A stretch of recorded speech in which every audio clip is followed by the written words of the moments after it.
Attention please. मौसम की गड़बड़ी की वजह से किसी भी सुरक्षा मानक से कांटेक्ट नहीं हो पा रहा, इसीलिए हमारी फ्लाइट जूनागढ़ गांव में लैंड करने वाली है। कृपया अपनी सीट की पेटी अच्छे से बांध लें। चिंता की कोई बात नहीं है, आज शाम को ही हमारी फ्लाइट टेक ऑफ करने के लिए बिल्कुल तैयार हो जाएगी। और अब तो बता के खेद है। Ladies and gentleman, may I have your attention please. कुछ ही देर में फ्लाइट एक ऐसे गांव में लैंड करती है जहाँ चारों तरफ धूल ही धूल थी। हरियाली के नाम पर रेत के टीले के बीच में थोड़ी बहुत घास नजर आ रही थी। ओह नो, ये कैसी जगह है? दूर दूर तक ना कोई ट्रांसपोर्ट है ना रहने की जगह। ये कैसा खंडहर गांव है? भला एयरपोर्ट के नाम पर सिर्फ एक सड़क बना रखी है और कुछ भी नहीं। बसंत देखता है कि सभी आसपास ही टेंट लगाकर रहने का जुगाड़ कर रहे हैं। शाम तक की तो बात है, भला इसमें टेंट लगाने की क्या जरूरत है? और वैसे भी एक इंटरेस्टिंग जगह पर आ गया मैं, शाम तक घूम फिर कर वापस आ जाऊंगा। ये सोचकर बसंत गांव के अंदर दाखिल हुआ। अरे बाप रे, बहुत गर्मी है इस गांव में तो। भैया सुनो, जरा एक नींबू पानी लगाना। आया लीजिए भैया, अभी तो गर्मी आए भी नहीं है, अभी तो बस शुरुआत है, शुरुआत है। अरे ये क्या, मैंने आपसे नींबू पानी मांगा था, आप ही मुझे क्या दे रहे हैं? अरे पी लीजिए साहब, ये है बेल का रस, समझे? हमारे दादा और दादा के जमाने का नुस्खा है ये। हाँ, बेल का रस? I don't like it. अरे भैया, इसकी आपको बहुत जरूरत पड़ेगी। अभी 10 कदम आगे जाएंगे ना तो कदम लड़खड़ाने लगेंगे इस गर्मी में। पूरे गांव वाले यही रस पीते हैं, वो भी मेरे ही ठेले से। हाँ, पेट को भी ठंडा लगता है और ताकत भी बनाए रखता है ये, समझे? पी लीजिए। बसंत दुकान वाले के कहने पर नाक बंद करके वो जूस पी लेता है। इसका टेस्ट ना बिल्कुल भी अच्छा नहीं था। ये लो पकड़ो अपने पैसे। बसंत आगे बढ़ा, उसे बहुत सुंदर बगीचा नजर आया। पूरे गांव में कहीं हरियाली नहीं है, लेकिन ये थोड़ी सी शांत और अच्छी जगह लग रही है। It's like a park. Basant अपना सूटकेस साइड में रख देता है। पेड़ों की छांव के नीचे चिड़ियों की चहचहाहट के बीच उसे अच्छी नींद आ गई। लेकिन उसकी नींद जैसे ही खुली, उसने देखा कि अब अंधेरा होने वाला है और ठीक उसके सर के ऊपर से वो हवाई जहाज उड़ा जिसमें वो बैठकर वहां पहुंचा था। बसंत बौखला गया। Oh shit shit shit shit, मुझे समय का पता कैसे नहीं चला? ओह नो, सब जा चुके हैं और मैं यहाँ रह गया। ये तूने क्या किया बसंत? तू इतना बेवकूफ कैसे हो सकता है रे कि तू सो गया, और वो भी बेफिक्र होकर। बसंत अपना फोन लेकर यहाँ से वहाँ दौड़ने लगा, लेकिन गांव में कहीं भी नेटवर्क नहीं मिला। वो जैसे ही बाजार के बीच पहुँचा, सभी लोग उसे तिरछी नजरों से देखने लगे। ये जगह एक तो मेरे लिए वैसे ही अननोन है और ऊपर से नेटवर्क भी नहीं आ रहा है। जो मैं अशोक को कॉल करूं, वो हेल्प भेजेगा मेरे लिए, और ये लोग तो मुझे बहुत अजीब नजरों से देख रहे हैं, कहीं मेरा सामान ना चोरी कर ले। इतने में ही राधा बोल पड़ी। अरे शहरी बाबू, आप तो उस हवाई जहाज में बैठकर आए थे ना, वापस क्यों नहीं गए? हमारे गांव में ही रहने का इरादा है क्या? हाँ, अभी थोड़े टाइम तक तो मैं गांव में रुकने वाला हूँ। क्या ना, वैसे क्या यहाँ आसपास कोई होटल है? राधा मुस्कुराई। होटल के नाम पर आपको सिर्फ तबेले ही मिलेंगे। जी हाँ, यहाँ कोई आता जाता ही नहीं, तो होटल व्यापार तो यहाँ से चलने से रहा। लगता है आप गलती से यहाँ रह गए, वरना ऐसी ऊट पटांग बातें तो यहाँ रुकने वाला कोई नहीं करेगा। गांव में होटल का क्या काम? बसंत और भी ज्यादा टेंशन में आ गया। अरे साहब, आप चिंता मत कीजिए, हम लोग अपने मेहमानों का अच्छा ख्याल रखते हैं। मैं आपको गेस्ट हाउस ले जाता हूँ। Oh my God, very impressive. मैंने तो सोचा ही नहीं था कि ऐसी जगह पर भी गेस्ट हाउस हो सकता है। चलो चलो भाई, लगता है तुम भगवान के भेजे हुए कोई फरिश्ते हो। उसके बाद राघव बसंत को गेस्ट हाउस के पास लेकर आ गया। बसंत ने देखा कि उसके सामने एक टूटी फूटी झोपड़ी है। उस झोपड़ी के बाहर एक लालटेन लटक रही थी। उस लालटेन के आसपास ढेर सारे मच्छर थे। गेस्ट हाउस कहाँ है? जी ये रहा हमारे गांव का सबसे अच्छा हाउस। ये है तो मेरी बुआ का, लेकिन वो पिछले हफ्ते ही चल बसी। तब से तो ये घर खाली ही है, और अब आप आ गए हो तो यहाँ रह लो। आप भी तो गेस्ट ही हुए ना, और ये हमारा हाउस है ही, इसलिए आप गेस्ट और ये हाउस, ये गेस्ट हाउस। बसंत अपना सर पकड़ लेता है। अबे यार, यहाँ के लोगों में कम दिमाग है क्या? यहाँ पर इसकी बुआ की मौत हुई है, और वो भी पिछले हफ्ते, और ये कह रहा है कि मैं यहाँ पर। बसंत पीछे मुड़कर देखता है। वहाँ घने अंधेरे के अलावा कुछ नहीं था। अरे यार, यहाँ रुकने के अलावा कोई और रास्ता नहीं है। बसंत घर के अंदर दाखिल हुआ। यहाँ बिजली सुबह शाम आती है। बिजली की तो कोई भी परेशानी नहीं है, बस जरा गर्मी ज्यादा पड़ती है बस। लेकिन उसका भी गांव वालों के पास पूरा समाधान है। ये देखिए, ये आपका बिस्तर। थोड़े बहुत खटमल मिलेंगे, लेकिन एडजस्ट कर लेना। और सामने ही खिड़की है, उसको खोल लेना, ठंडी ठंडी हवा आएगी। अच्छा, मैं आपसे अब सुबह मिलता हूँ, मुझे बड़ी नींद आ रही है। अच्छा। ये बोलकर राघव वहाँ से चला गया। बसंत भी बहुत थका हुआ था, इसलिए वो भी सो गया। अगली सुबह जब वो उठा, ओह शिट यार, आज भी मेरे फोन में नेटवर्क नहीं आ रहा है। बिस्तर के खटमलों ने तो मेरा पूरा खून ही चूस लिया। बड़ी गर्मी भी लग रही है यार। ऐसे कहते हुए बसंत झोपड़ी से बाहर गया। उसने देखा गौशाला के बाहर कुछ बच्चे खेल रहे हैं। उन सभी ने एक छोटा सा स्विमिंग पूल बनाया था, लेकिन उसके अंदर पानी नहीं, गोबर था। अबे छी छी छी छी, ये बच्चे गोबर में क्यों नहा? अरे काका, आप भी नहाओ। गोबर में नहाने से पूरा शरीर साफ हो जाता है, और सबसे अच्छी बात, ये बहुत ठंडा होता है। बड़ा मजा आता है इसमें नहाने में। तभी शरारती बच्चे ने एक बाल्टी में गोबर का पानी भरा और बसंत के ऊपर फेंक दिया। हमारी बातों पर यकीन नहीं था ना, अब तो यकीन आ गया कि गोबर से नहाने से दिमाग और शरीर दोनों ठंडा हो जाता है। बसंत भागता हुआ एक हैंडपंप के नीचे बैठ गया। अरे अरे नहीं, जल्दी से हैंडपंप चलाओ, जल्दी से पानी डालो मेरे ऊपर। इतना गंदा गंदा गोबर गया है मेरे शरीर पर। छी छी छी छी छी। अरे शहरी बाबू, बच्चों ने तुम्हारा भी दिमाग ठंडा कर दिया क्या? नहाओ नहाओ, अच्छे से नहाओ। पानी से नहाने के बाद मैं तो अच्छे से साफ हो गया, लेकिन गोबर की बदबू अभी तक आ रही है।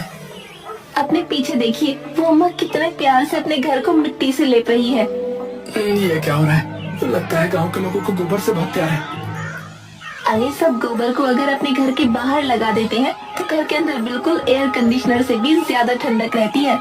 मुझे पता है आपको भी अच्छे से नींद नहीं आई रात को, इसीलिए मैंने राघव को बोल दिया था। उसने अपनी बुआ की झोपड़ी की दीवारों को अब तक तो गोबर से लेप दिया होगा। ये सुनते ही बसंत भागकर झोपड़ी के पास गया। वेरी गुड, मुझे यहाँ पहुँचने में देर हो गई, और ये रहने की आखिरी जगह भी गोबर से भर गई। शाबाशी दीजिए, आपकी खातिरदारी करवाने के लिए देखो पूरी दीवार को गोबर से लीप दिया है। हाँ, अब आराम से सोना है, कोई मच्छर नहीं, कोई गर्मी नहीं। अरे लगता है सबके सब गांव वाले पागल हैं।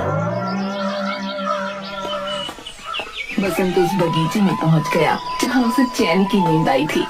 वो एक पेड़ के नीचे खड़ा होकर अपने फोन में नेटवर्क तलाश रहा था कि तभी उसके ऊपर पानी की कुछ बूंदें गिरी। अरे इतनी कड़कती धूप के बीच ये ठंडी ठंडी पानी की बूंदें कितनी अच्छी लगती हैं। गांव के तो हैंडपंप से भी उबला हुआ पानी निकलता है, पर ये पानी कितना ठंडा है। ऊपर वाले को मुझ पर तरस आ गया और उसने मुझ पर पानी की बौछार करी दी। राहत की सांस लेते हुए बसंत ने ऊपर देखा। वो देखता है कि एक इंसान पेड़ पर बैठकर छींक रहा है। उसके छींक का पानी ही बसंत के ऊपर गिर रहा था। छी छी छी छी, ये चीख रहा था और मैं क्या क्या सोच रहा था। अरे ओ पागल, तुम पेड़ के ऊपर क्यों चढ़े हुए हो? अगर पैर फिसला ना तो सीधे पेड़ से भी ऊपर जाओगे। अरे भैया भैया, पेड़ के ऊपर बैठकर बड़ी ठंडी ठंडी हवा आती है। आज तो बड़ी धूप है, काम को आता हूँ यहाँ पे है। हट जाओ मेरे नीचे थे, वरना तुम्हारे ऊपर ही कूद जाऊंगा मैं। जय हनुमान। बसंत फौरन अपने कदम पीछे लेता है। वो देखता है कि इतने ऊंचे पेड़ से उस आदमी ने एक ही छलांग में जमीन पर कदम रख दिया। कैसा गांव है ये, जिसे देखो कोई ना कोई गर्मी से बचने का नुस्खा ही बताया चला जा रहा है। कभी बोलते हैं पेड़ पर चढ़ जाओ, कभी बोलते हैं गोबर से नहा लो। गांव के दिमाग में भी गोबर है। छी, पहले तो मुझे जल्दी से दोबारा नहाना होगा। बसंत अपनी झोपड़ी के पास पहुंचा। उसने देखा कि बाथरूम की कोई सुविधा नहीं है। हैंडपंप के पास बैठकर ही नहाना होगा। एक तो इतनी कड़कती धूप, ऊपर से धूप में बैठकर नहाना। ओह माय गॉड, कब निकलूंगा मैं इस गांव से बाहर? इतनी कड़कती धूप में पानी भी बहुत गर्म हो चुका था, लेकिन बसंत को उसी से नहाना पड़ा।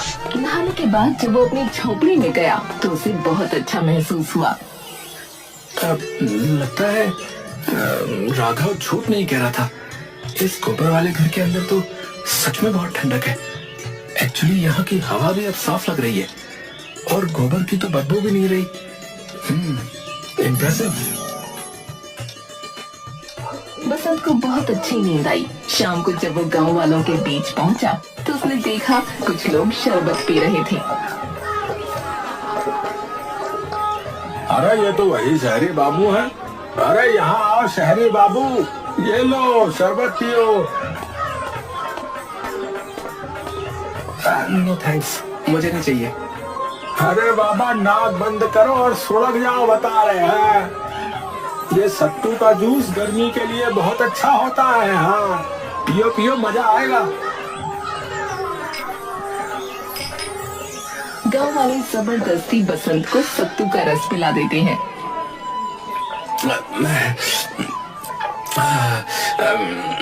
एक्चुअली इतना भी बुरा नहीं है। इसमें नींबू का जो टेस्ट है ना, वो बहुत ही टेस्टी है। एक अच्छा फ्लेवर आ रहा है। प्याज और मिर्च को बारीक बारीक काटा गया है। हाँ, बहुत अच्छा, बहुत अच्छा। अरे यहाँ पर ऐसे ही शाम को सत्तू का रस पिया जाता है और दोपहर में भी। गर्मी में बड़ा काम आता है भैया। पेट और दिमाग दोनों ठंडा रहता है और साथ भी। हाँ, प्रोटीन भी मिलता है सो अलग। काका, यहाँ पर अगली फ्लाइट कब आने वाली है? कुछ आइडिया है आपको क्या? फ्लाइट? अरे पूरे 30 साल बाद तो एक विमान उतरा था जो कुछ ही घंटों बाद निकल गया, लेकिन एलियन की तरह आपको यहाँ छोड़ गया। अब अगला विमान कब आएगा वो तो भगवान जाने। क्या यहाँ पर टेलीफोन मिलेगा? टेलीफोन? हाँ हाँ बेटा, वो तो मिलेगा। बाकी फोन में नेटवर्क आता नहीं। बाकी हाँ, चंचल पनवाड़ी की जो दुकान है वहाँ चले जाओ। बसंत चंचल पनवाड़ी के पास पहुंचा और उसने अपने फोन से नंबर निकालकर अपने दोस्त को टेलीफोन किया। अरे तू कहाँ रह गया था भाई? तेरी फ्लाइट तो 3 दिन पहले ही यहाँ पर पहुँच गई है, लेकिन तू कहाँ रह गया? ना कोई फोन, ना कोई पता, ना कोई मैसेज। अरे यार, सच में तुझे मिलकर ही बताऊंगा। अभी बस तू इस गांव में आ जा। अरे भाई, ये जो जूनागढ़ गांव है ना यहाँ पर नेटवर्क है, ना ही कुछ और। मैं यहाँ पर फंस गया हूँ यार। भाई मुझे ले चल यहाँ से, वरना मैं पागल हो जाऊंगा, बता रहा हूँ।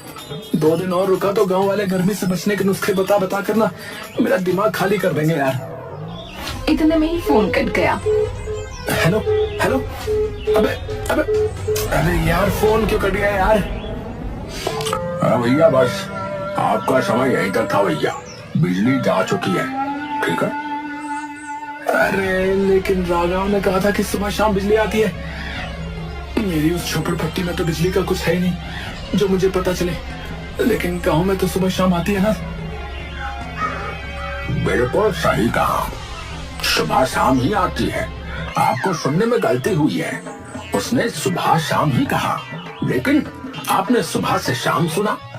लीजिए पान खाइए, मुंह बिल्कुल ठंडा कर देगा। हाँ खाइए खाइए, गर्मी में मजा आ जाएगा।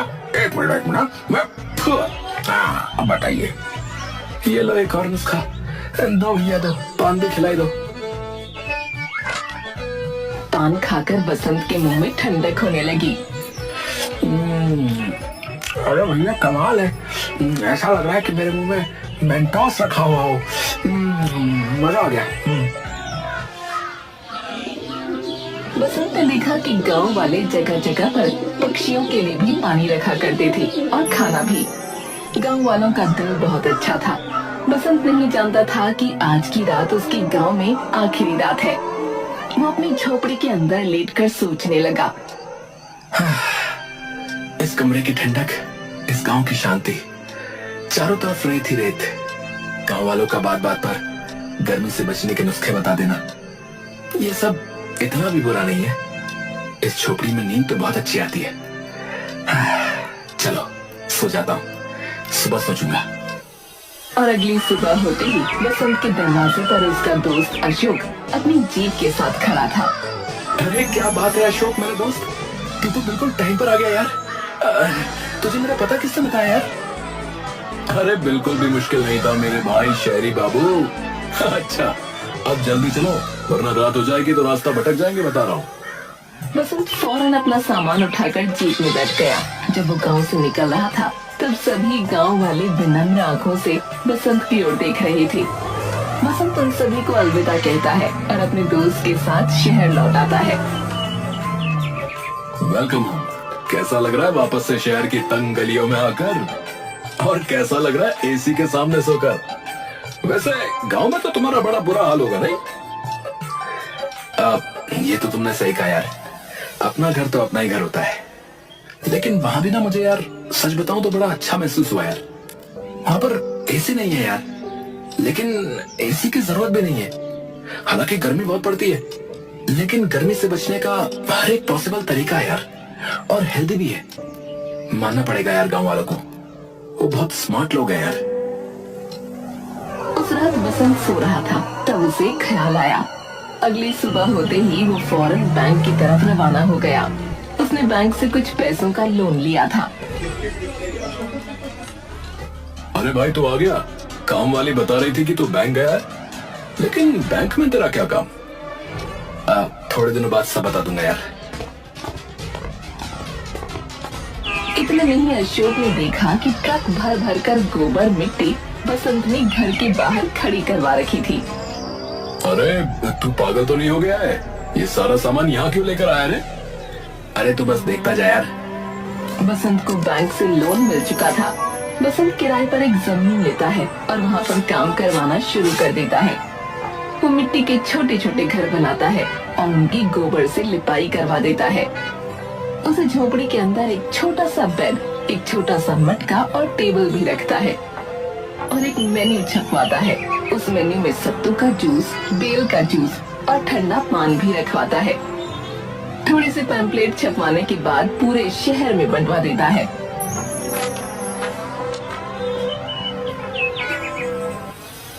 अबे यार लगता है भाई तू पागल हो गया है। आजकल 5 स्टार के जमाने में तेरे इस विलेज होटल में कौन आना चाहेगा रे? मिट्टी के घर में कौन रहना पसंद करेगा यार? और ये मेन्यू में क्या है? ओ बेल का जूस। भाई ये क्या है भाई? इतने में ही बसंत के पास कस्टमर का कॉल आता है। जी हमने आपका पैम्फलेट देखा और हमें बड़ा ही यूनिक लगा। अब क्या है ना कि हम और हमारे बच्चे हर साल गांव तो नहीं जा पाते, पर आपने गांव का मजा शहर में ही दिलवा दिया, तो मजा आ गया। जल्दी से बता दीजिए कि आपके प्राइसेस क्या हैं? और ऐसे ही एक एक करके कस्टमर्स की लाइन लग गई। कुछ समय पहले तो कह रहा था भाई कि मैंने ठीक नहीं किया। अरे मान गए गुरु, मजा आ गया यार। बहुत अच्छा बिजनेस सेटअप तैयार कर दिया यार तुमने तो। इतना अच्छा आइडिया आया कहां से? ये सब जूनागढ़ गांव वालों की वजह से है यार। तुम देखना, उस घर में जो भी गेस्ट आएंगे ना, खुशी से पागल हो जाएंगे। गर्मी का ऐसा इंतजाम कर रखा है कि वो भूल जाएंगे कि मार्च है या दिसंबर। गांव वालों की बदौलत बसंत को एक बहुत अच्छा बिजनेस आइडिया मिल चुका था और भगवान की दुआ से उसका बिजनेस धीरे धीरे अच्छा हो रहा था। कुछ ही समय बाद बसंत ने बैंक से लिया हुआ लोन भी चुका दिया और इस बिजनेस को खूब आगे बढ़ाया। लोगों को गर्मी से बचने के लिए नुस्खे बहुत रास आ रहे थे।